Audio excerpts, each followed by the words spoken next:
Hello guys, welcome back to another drawing session. In this video, I'm going to show you guys how to draw this fun little character. I put a full sketch off to the side, so if you guys want to draw along, feel free to join me. And yeah, let's get started. For this character, for some reason, I wanted to challenge myself and I started from an area that I don't normally start with. I started with the stomach, mainly because I like the pose that she took with like the curve and so on. And yeah, so this pose, I saw it on Pinterest and it was another character that was holding like what was she holding? I forgot, but I really like it because it gave like a really fun twist to the character and I wanted to kind of mimic that. And yeah, so this is my attempt of doing it. And keep in mind, those drawing sessions are mainly for practice for my end because I am a self-taught artist, and if you are learning how to draw without going to like a drawing school, these drawing sessions are very useful. And you can also do your own drawing session when you find like a picture on Pinterest that you really like and you try to draw it in your style. You don't have to copy everything that you see on the screen. You can just pick the parts that you like and you draw it in your specific style. And I think that's what helped me a lot, especially for like little dynamic poses like this. Although for some people this pose might look very simple, but for me it was different to my normal stiff characters.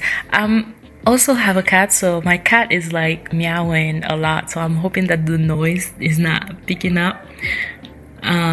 But yeah, back to the drawing. So now I'm on to the head. So one thing for this character, I was a little bit nervous with the arms because I wanted it to look natural, but based on the sketch you see on the left, it turned out to look pretty nice. And I just kind of followed along with the style and kind of went with the flow. I try not to put too much pressure on myself. If I make a mistake, I try to incorporate the mistake in my drawing or try to tweak it to kind of make it look less obvious.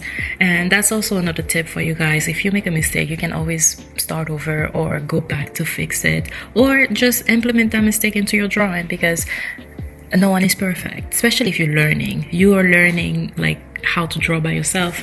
And yeah, be kind to yourself and don't give up. Just keep pushing through and eventually you will get it. Because I was there myself where I will draw something and I will start and I'm like, oh my god, this looks so bad. And part of me wanted to give up and stop, but by pushing through that initial phase, you get to create something that you're very, very proud of. It might not look perfect, but you know that you're making progress because this is not how it started. So yeah, this is my little tip to you guys. But yeah, back to the drawing again because I keep going off track. But yeah, I do love doing this type of drawing session because this is basically me drawing and experimenting with different style, improving my skills. And yeah, so as a self-taught artist, doing these little sessions, even if you do it like for other drawings or other drawing exercises, it's still very helpful because you get to push yourself beyond your limit. But of course, be realistic as well. I'm not trying to say don't shoot for the moon or shoot for the stars or whatever that expression is, but what I'm trying to say is, if you know you're at the beginner stage, look for other beginner artists that have a little bit more skills than you and you learn from them, so that way you won't feel intimidated or you won't feel overwhelmed. Because if you're a beginner and then you're trying to practice on a finished work based on a level that was done by an expert, you will feel overwhelmed. Like for me, I see myself very much as a beginner.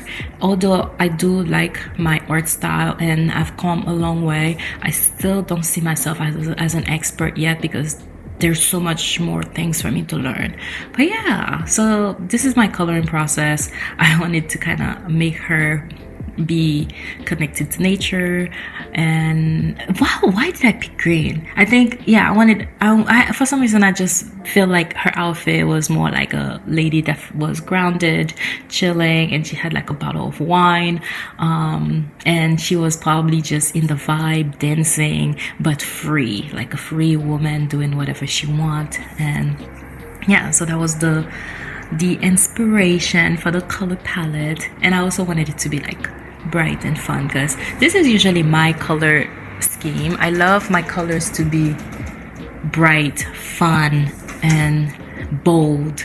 And most of my drawings usually have like bold colors. Like rare occasion you will see me use like some pale, like cool tone type of colors. But yeah, I really enjoyed this piece. That's me really adding like the little details to kind of, you know, make it a little bit more my style, and fixing the colors and whatnot. But yeah, colors for me was a little bit challenging, but once you find something that works for you and you developed it in your own style, it just kind of clicks. Everything else just match and flow. But yeah, I'm adding the little finishing details, and I like it. I like how it turned out. And I like how you can see the details in the stomachs, but not too much. But yeah, this is the finished look. I hope you guys find this video very useful. Please like and subscribe, and I'll see you guys on my next video. Bye!